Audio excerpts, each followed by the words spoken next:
সমবেত সঙ্গীত শুরু হওয়ার আগে একটা প্রশ্ন আপনাদের আমি করতে চাই। এখানে উপস্থিত হাত তুলতে পারেন আপনারা যতজন আছেন, সবাই শুনছেন আশা করি, যে কতজন আপনারা হ্যাপি থাকতে চান, মানে খুশি থাকতে চান।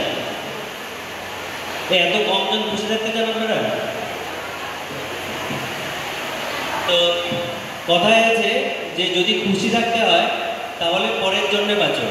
কথায় আছে মানে ভগবানের কথায় আছে।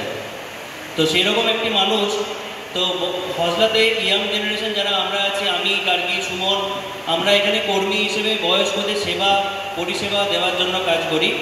শুধু যে আমরা কাজ করি সেরকম নয়, অনিরুদ্ধ গায়েন এনার মতো বয়স্করাও আছেন যারা হজলাতে ওল্ডার ইউথ, অর্থাৎ বয়স বেড়ে গেছে, মনটা এখনও শৈশব বা কিশোর হয়েই আছে, এবং তারা কিন্তু অনেক বেশি খুশি আছেন আপনাদের থেকে হজলার মাধ্যমে সমাজসেবা করে, হজলার মাধ্যমে নিজের সমবয়সী মানুষের পরিষেবা দিয়ে। তাই যারা হজলার মেম্বারশিপ ফর্ম নিয়েছেন বা নেননি, তারা হজলার সাথে ভলেন্টিয়ার হিসেবে যুক্ত হতে পারেন।